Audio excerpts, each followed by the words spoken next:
नमस्कार, सुदर्शन न्यूज देख रहे हैं आप। मैं हूं आपके साथ निम्य सिन्हा और चलिए इस वक्त की खास खबरों पर हम नजर डालेंगे। और सबसे पहले बात करेंगे मनु भाकर की। भारत लौटी धाकर शूटर मनु भाकर, बड़ी खबर आप तक पहुंचा रहे हैं। देखिए, भारत लौटी हैं मनु भाकर, जो कि धाकर शूटर जिन्होंने इतिहास रचा है। दिल्ली एयरपोर्ट पर उनका भव्य स्वागत किया गया है। वहीं ओलंपिक कांस्य पदक विजेता है मनु भाकर। बता दें आपको, ओलंपिक में 2 मेडल जीतकर उन्होंने इतिहास रचा है और स्वागत के लिए माता पिता भी मौजूद रहे।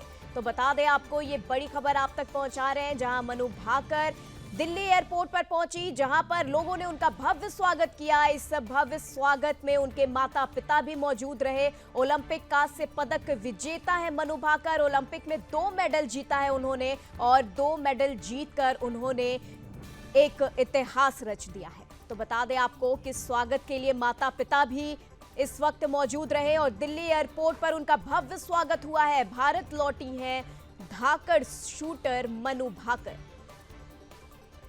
तो देखिए, आपको बता दें कि मनु भाकर ने 2 मेडल जीता है पेरिस ओलंपिक में और कांस्य पदक इन्होंने जीता है। इसके बाद ये जो जीत है, इन्होंने एक इतिहास रच दिया है। वहीं बता दें कि महिला शूटर, ये पहली भारतीय महिला शूटर हैं मनु भाकर। इन्होंने ये भी खिताब अपने नाम किया है और इतिहास में अपना एक नाम बनाया है। और भव्य स्वागत के लिए इनके माता पिता भी एयरपोर्ट पर, दिल्ली एयरपोर्ट पर मौजूद रहे। साथ ही साथ आप देख सकते हैं कितने भव्य स्वागत इनका हुआ है एयरपोर्ट पर। दिल्ली एयरपोर्ट पर जब ये पहुंची, लोगों ने, जनता ने इनका भव्य स्वागत किया है।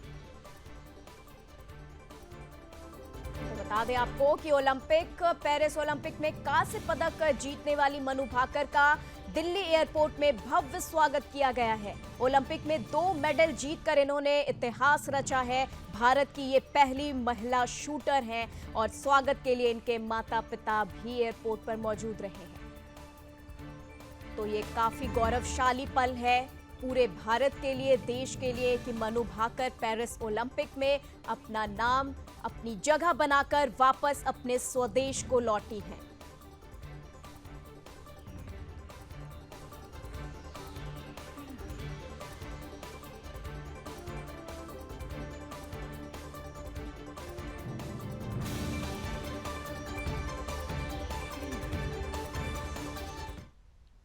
तो चलिए अब यहां से सीधा आपको उत्तर प्रदेश के मुख्यमंत्री सीएम योगी आदित्यनाथ को दिखाते हैं, जहां वो अयोध्या पहुंचे और अयोध्या में आज उनका दूसरा दिवस है।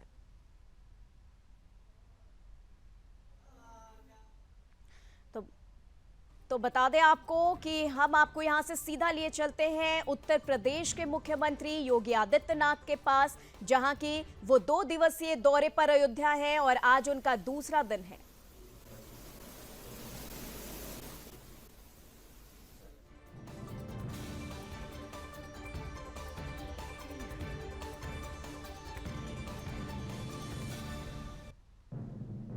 तो देखिए, परमहंस जी महाराज पर ये पुष्पांजलि अर्पित करते सीएम योगी दिखाई दे रहे हैं। इसी के साथ वो मूर्ति का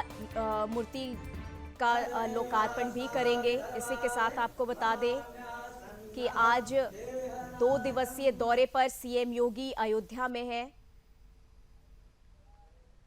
बता दें, परमहंस रामचंद्र दास जी की मूर्ति पर उन्होंने पुष्पांजलि अर्पित किया है।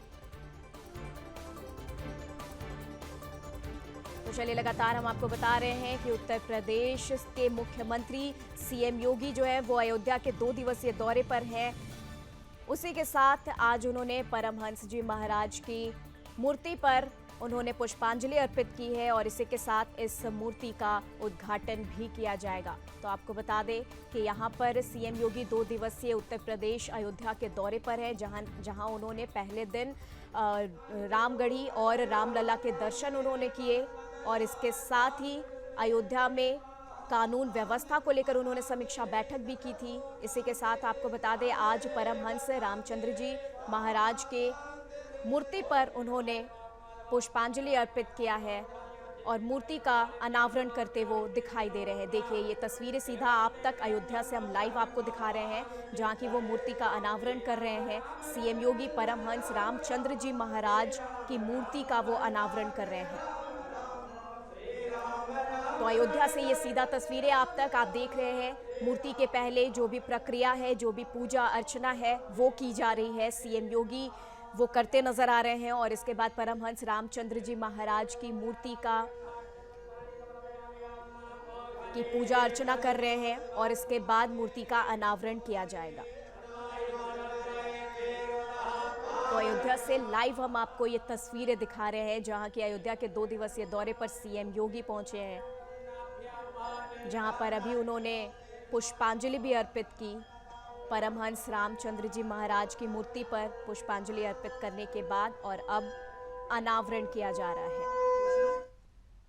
तो चलिए अब खबरों में हम आगे बढ़ेंगे और आपको बता दें कि बांग्लादेश में अभी क्या हालात है वो आपको बता दें कि बांग्लादेश में हिंसा का दौर जो है वो लगातार जारी है। जी हां, बता दें कि ढाका में सिंगर राहुल आनंद का घर फूंक दिया गया और बांग्लादेश से दिल्ली गए राजनायक जो है उन्हें दिल्ली भेजा गया है बांग्लादेश से और 190 यात्रियों 6 नवजात को लेकर दिल्ली पहुंचा है। तो बता दें ये विमान है जो कि 190 यात्रियों को लेकर और जिसमें 6 नवजात शिशु भी हैं उनको लेकर दिल्ली पहुंचाया गया है। एयर इंडिया के विमान से राजनायक दिल्ली लौटे हैं। 20 से 30 राजनायक अभी भी बांग्लादेश में फंसे हुए हैं। बांग्लादेश में हिंदुओं पर हमले का जो कबूलनामा है वो किया गया है। जमात इस्लामी ने ये माना है कि हिंदुओं पर हमला हुआ है और जमात इस्लामी ने स्वीकारी है कि मंदिरों पर भी हमले की बात हो रही है। और चलिए यहां पर से सीधा आपको उत्तर प्रदेश के सीएम योगी आदित्यनाथ की ओर ले चलते हैं। सीधा आपको लाइव दिखाएंगे अयोध्या से जहां वो क्या कुछ कह रहे हैं, देखिए।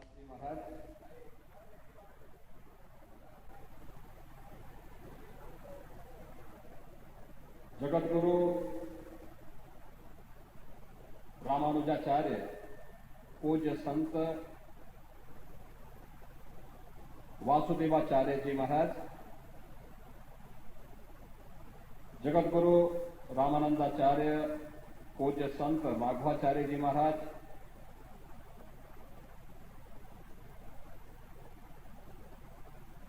निर्वाणी अखाड़ा के श्री महंत पूज्य संत धर्मदास जी महाराज,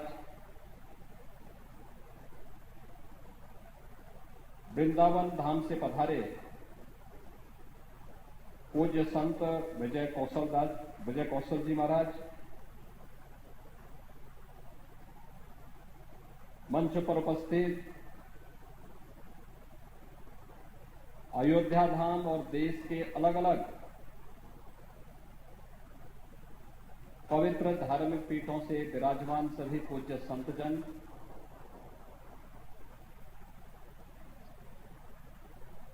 इस पूरे कार्यक्रम के आयोजक दिगंबर अखाड़ा अयोध्या के उत्तराधिकारी श्री महंत राम लखन दास जी महाराज, उत्तर प्रदेश सरकार के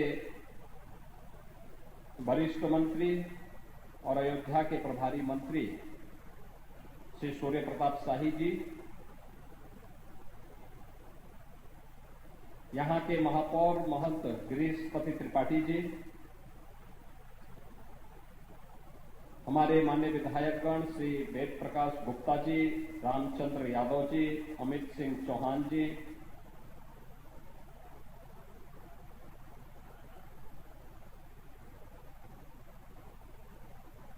पूज्य संत परमहंस रामचंद्र दास जी महाराज के प्रति श्रद्धा और अनुराग रखने वाले सभी श्रद्धालुजन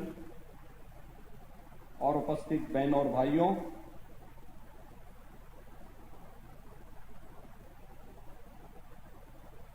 आज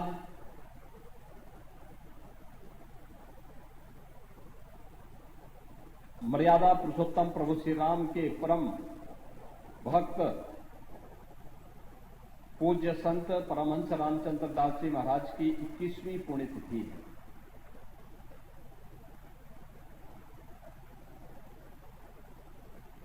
राम जन्मभूमि के लिए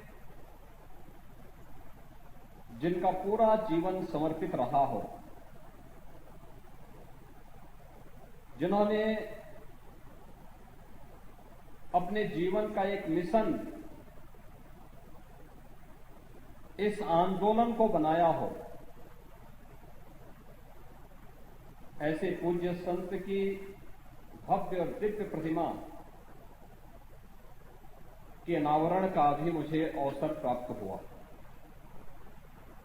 और सचमुच मूर्ति की जो परिकल्पना थी उसी के अनुरूप परमहंस जी मूर्ति को देखकर कैसे लग रहा था जैसे वे अभी कुछ बोलने वाले हैं। ये मेरा सौभाग्य है कि 21 वर्ष के बाद ही सही दिगंबर अखाड़ा में पूज्य परमहंस रामचंद्र दास जी महाराज की इस भव्य और दिव्य प्रतिमा को स्थापना का सौभाग्य मुझे प्राप्त हुआ है। क्योंकि जब परमहंस रामचंद्र दास जी महाराज की बात आती है तो गोरखपीठ, गोरखपुर और दिगंबर अखाड़ा अयोध्या वे एक दूसरे के पूरक बनकर के कार्य करते थे। आज से नहीं, 1940 के दशक से जब पूज्य परमहंस रामचंद्र दास जी महाराज का जब वे अपने बचपन में यहां आए थे, अयोध्या धाम में आए थे, तब से उनका लगाव गोरखपीठ के साथ था। तत्कालीन गोरक्षपीठाधीश्वर पूज्य महंत दिग्विजयनाथ जी महाराज के सानिध्य में रहकर के राम जन्मभूमि आंदोलन आगे बढ़ना है, इसके लिए बनने वाली रणनीति का हिस्सा बनकर के 1949 में रामलला के प्रकटीकरण के साथ ही तत्कालीन सरकार की उस दुर्व्यसंधि को जिसके तहत वह रामलला की प्रतिमा को हटाने के कुत्सित प्रयास कर रही थी, उसके खिलाफ न्यायालय में जाने का कार्य रहा हो या उसके उपरांत न्यायालय से लेकर के सड़क तक इस लड़ाई को प्रभावी तरीके से आगे बढ़ाने का कार्य रहा हो, गोरक्षपीठ और पूज्य परमहंस रामचंद्र दास जी महाराज मिलकर के पूज्य संतों के सानिध्य में इस आंदोलन को आगे बढ़ाते रहे और आज इसी का परिणाम है कि पूज्य संतों की साधना फलीभूत हुई। तो मुख्यमंत्री योगी आदित्यनाथ को सुन रहे थे आप, जहां उन्होंने परमहंस रामचंद्र जी महाराज की मूर्ति का अनावरण किया है। खबरों में आगे बढ़ते हैं और बात करेंगे बांग्लादेश में अल्पसंख्यक हिंदुओं पर इस वक्त क्या कुछ बीत रहा है। बता दें आपको, शेख हसीना की पार्टी के 20 नेताओं के शव मिले हैं और बांग्लादेश के जेलों में भागे कई खूंखार आतंकी, जो कि यूनेस्को बांग्लादेश की अंतरिम सरकार का नेता चुना गया है। बता दें बांग्लादेश में हिंदुओं पर हमले पर बड़ा कबूलनामा भी सामने आया है। बता दें कि जमाते इस्लामी ने माना है कि हिंदुओं पर हमला किया गया है, वहीं भड़काऊ बयान की वजह से हमला हुआ है, ये वजह बताई जा रही है। बांग्लादेश में हिंसा अब भी लगातार जारी है। उपद्रवियों ने ढाका में फेमस सिंगर का घर भी फूंक डाला।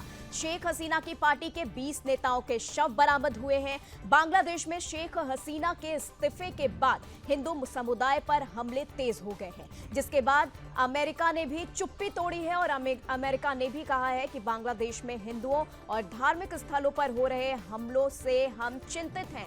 अमेरिका ने ढाका के लोगों से शांति बनाए रखने की अपील की है। और चलिए अब इस खबर पर तमाम जानकारी के लिए हमारे साथ दिल्ली से संवाददाता सूरज प्रताप जुड़ चुके हैं। सूरज, जानना चाहेंगे इस वक्त बांग्लादेश के हालात क्या हैं, जो भी वहां पर अल्पसंख्यक हिंदू हैं उन पर अब ये जो मुश्किल की घड़ी है ये और भी ज्यादा मुश्किल होती जा रही है, क्योंकि उनके घरों को आग के हवाले फूंका जा रहा है। कल की ही बात है, इस्कॉन मंदिर को आगजनी कर दी गई, मूर्ति तोड़ दी गई। तो इस तरह के जो अराजक तत्व हैं इस तरीके के उपद्रव वहां पर कर रहे हैं और हिंदू कितने बड़े संकट में है वहां पर।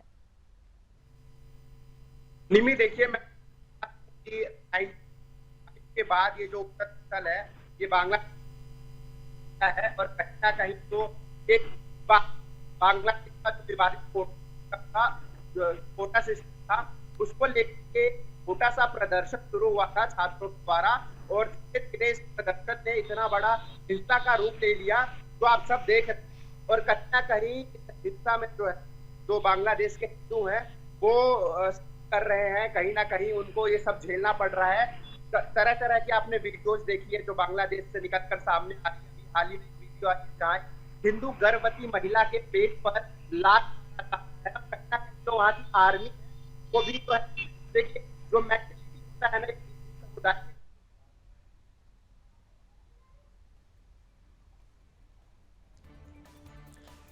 तो लगता है सूरज प्रताप जी की आवाज हम तक पहुंच नहीं पा रही है। हम फिर से उनसे संपर्क करने की कोशिश करेंगे। तब तक आपको बता दें कि 5 अगस्त को बांग्लादेश की प्रधानमंत्री शेख हसीना ने अपने पद से इस्तीफा दे दिया था। उसके बाद ही वो देश छोड़कर भारत लौट गई थी, भारत आ गई थी और इस बीच वहां पर हिंदुओं, उनके धार्मिक स्थलों और व्यापारी प्रतिष्ठानों पर हमले किए गए थे, जिसके बाद भारत समेत अमेरिका ने भी चिंता जाहिर की है। इसी के साथ एस जयशंकर ने भी हिंदुओं पर चिंता व्यक्त किया है।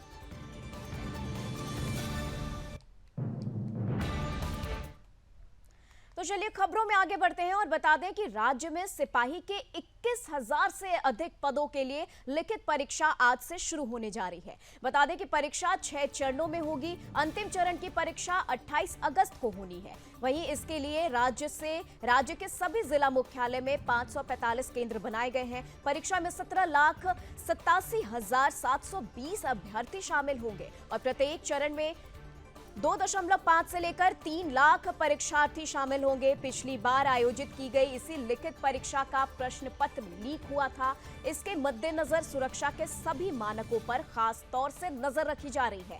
वहीं चयन आयोग के अलावा आर्थिक अपराध इकाई की टीम भी निरंतर निगरानी बनाए हुए है और आर्थिक अपराध इकाई के डीआईजी मानवजीत सिंह ढिल्लों ने बताया है कि बिहार पुलिस ने पेपर लीक रोकने के लिए पूरी तरह से तैयारी कर ली है। तो बता दें बिहार के पटना से यह खबर आप तक पहुंचा रहे, जहां के राज्य में सिपाही की लिखित परीक्षा आज से शुरू होने वाली है और 21,000 से अधिक पदों के लिए यह परीक्षा हो रही है। वहीं 6 चरणों में यह परीक्षा होगी। सिपाही की भर्ती की परीक्षा हो रही है, जहां 28 अगस्त को अंतिम चरण की परीक्षा होगी।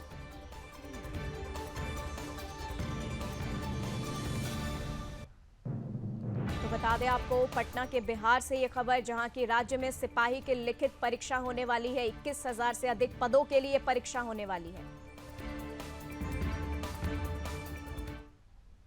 तो चलिए खबर छत्तीसगढ़ से है। छत्तीसगढ़ के जशपुर की बात करें तो यहां एक बड़ी खबर सामने आ रही है। बता दें कि यहां मवेशी तस्करों के गढ़ में घुसकर पुलिस ने बड़ी कार्रवाई की है। जी हां, 125 पुलिसकर्मियों की 5 टीमें लेकर एसपी शशि मोहन सिंह पहुंचे हैं और जहां उन्होंने साई टाइगर टोली गांव पर उन्होंने छापा मारा है। तड़के 4 बजे ये एक्शन लिया गया है। बता दें एसपी ने गांव में ये छापा मारा है और गांव में तस्करी के लिए रखे 35 गौवंश पुलिस ने छुड़ाए हैं।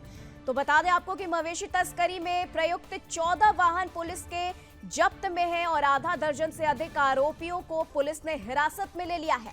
छत्तीसगढ़ झारखंड की सीमा पर स्थित साई टांगर टोली मवेशी तस्करी का बड़ा केंद्र माना जाता है। बता दें जशपुर जिले में गौवंशों की तस्करी पर पुलिस की लगातार कार्रवाई जारी है और 3 महीने में 375 गौवंशों को तस्करी से पुलिस ने छुड़ाया है। तो ये बड़ी खबर आपको छत्तीसगढ़ से दिखा रहे हैं, जहां की छत्तीसगढ़ के जशपुर से ये खबर आ रही है, जहां की गौ तस्करी का मामला सामने आया है। तस्करों के गढ़ में घुसकर पुलिस ने ये बड़ी कार्रवाई की है और पुलिस ने 35 गौवंश को छुड़ाया है।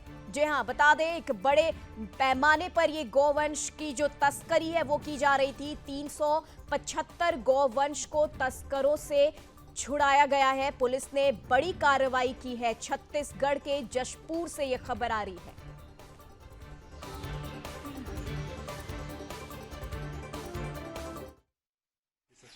साई टांगर टोली ये गांव जो कि पशु तस्करी के लिए कुख्यात रहा है, जशपुर जिला झारखंड से लगा हुआ गुमला जिले के रायडी थाना, ये शंख नदी के किनारे बसा हुआ एक गांव है, जहां की आबादी लगभग 2,500 है। मुस्लिम बाहुल्य गांव है और इस गांव में पशु तस्करी का एक इतिहास रहा है और यहां जब भी पुलिस पार्टी पहले जाती थी तो पुलिस के साथ कई बार इनकी झड़पें हुई हैं। इसके कारण हम लोगों ने आज अपने अभियान का नाम शंखनाद, चूँकि ये शंख नदी किनारे बसा हुआ गांव है, ऑपरेशन का नाम हमने शंखनाद रखा था और इसकी हमने तैयारी की थी, रेकी की थी और 125 की संख्या में पुलिस पार्टी अलग अलग 5 पार्टियां बनाई गई थी जो पूरी तरीके से इक्विप्ड थी। बलवा ड्रिल की सामग्री हमारे साथ थी, आंसू गैस हम साथ लेके गए थे, साथ ही हम ड्रोन भी लेके गए थे ताकि हम ड्रोन से निगरानी कर सकें। और वो जो जगह जहाँ पे पशुओं को ये लोग बाड़ा बना के रखते हैं, ड्रोन की सहायता से हमें ये पता चला कि ये कहाँ पे ऐसे बाड़े हैं और हम लोगों ने गांव को कॉर्डन अप किया। कॉर्डन अप करने के बाद हमारी सर्चिंग की प्रक्रिया चालू हुई। कुछ महिलाएं शुरू में हमारे सामने आई, उलझने की कोशिश की, लेकिन मुझे चूँकि हमारे साथ महिला बल भी था, सख्ती से दबाया गया और इन लोगों को जब हमने तलाशी ली तो उसके बाद हमें 37 की संख्या में वहाँ पे पशु मिले जिन्हें पशु तस्करों से इन्हें बचाया गया। साथ ही कई गाड़ियाँ जो कि पशु तस्करी में उपयोग लाई जाती है, जिसमें कि 7 पिकअप, और आज जब हम लोग गए तो रेड हैंड ये पिकअप से गाड़ियों को मॉल जो जानवरों को लोड किया जा रहा था उन्हें भी पकड़ा गया, आरोपियों को भी पकड़ा गया, गाड़ियों को भी जब्त किया गया। और चूँकि कुछ वारंटी इस गांव में है, उन वारंटियों की भी धरपकड़ हुई। तो इस तरीके से 37 जानवर, 14 गाड़ी और 10 आरोपी अभी तक पकड़े गए हैं और ये संख्या आगे पीछे हो सकती है क्योंकि ऑपरेशन ऑलरेडी अभी चल रहा है। तो आज का ये अभियान, अच्छा, जब हम लोग गए तो कुछ जानवर इतनी निर्दयता के साथ उन्हें ठूस ठूस के भरा गया था गाड़ियों में कि कुछ मरणासन स्थिति में थे। तत्काल वहाँ पे डॉक्टर की टीम बुलाई गई और वहाँ पे इंजेक्शन भी लगाया गया। तो इस तरीके से हमारा ऑपरेशन आज जो चल रहा है, आने वाले दिनों में ये ऑपरेशन और सघन होगा और हमारा जो ये प्रण हम लोगों ने लिया है कि जसपुर जिले से पशु तस्करी को समाप्त करेंगे, निश्चित रूप से इसे अंजाम तक पहुँचाएंगे। तो छत्तीसगढ़ के जशपुर से ये खबर थी जहां की गौ तस्करी का मामला जो सामने आया और वहां पर पुलिस ने बड़ी कार्रवाई की। तो चलिए अब खबरों में आगे बढ़ते हैं और उत्तर प्रदेश के नोएडा से खबर आ रही है जहां बता दें आपको कि जिलाधिकारी मनीष कुमार वर्मा की अध्यक्षता में कैंप कार्यालय सेक्टर 27 नोएडा के सभागार में जिला वेटलैंड समिति की बैठक संपन्न हुई है। बता दें जिसमें जिलाधिकारी ने माननीय राष्ट्रीय हरित अधिकरण नई दिल्ली में विचाराधीन कुसुम गुप्ता बनाम यूपी स्टेट वाद और तालाबों की वर्तमान स्थिति के संबंध में समीक्षा करते हुए तहसील और प्राधिकरण के संबंधित अधिकारियों को आवश्यक दिशा निर्देश प्रदान किया है। इसी के साथ जिलाधिकारी संबंधित अधिकारी को ये भी निर्देश दिए गए हैं कि तहसील और प्राधिकरण स्तर पर अतिक्रमित तालाबों के लंबित वादों के निस्तारण की कार्रवाई सुनिश्चित करें और उक्त तालाबों का भी सौंदर्यीकरण करते हुए जनपद में मॉडर्न तालाब के रूप में स्थापित किया जाए। इसके साथ ही जिलाधिकारी ने बैठक में उपस्थित संबंधित बीडीओ को निर्देश दिए कि गांव में जो मॉडर्न तालाब बनाए गए हैं और पहले जिन तालाबों का जीर्णोद्धार कराया गया है, संबंधित अधिकारी को इसकी सूचना यथाशीघ्र उपलब्ध कराई जाए और ताकि संबंधित सूचना से शासन को भी अवगत कराया जा सके। इस महत्वपूर्ण बैठक में मुख्य विकास अधिकारी और तहसील प्राधिकरण के संबंधित अधिकारी और अन्य संबंधित अधिकारी गण को उपस्थित भी रहे हैं। तो आपको बता दें कि डीएम की अध्यक्षता में ये कैंप कार्यालय की बैठक की गई है। उत्तर प्रदेश के नोएडा में जिला वेटलैंड समिति की बैठक की गई है और तालाबों की वर्तमान स्थिति के संबंध में ये समीक्षा की गई और तहसील और प्राधिकरण को दिशा निर्देश भी प्रदान किए गए हैं।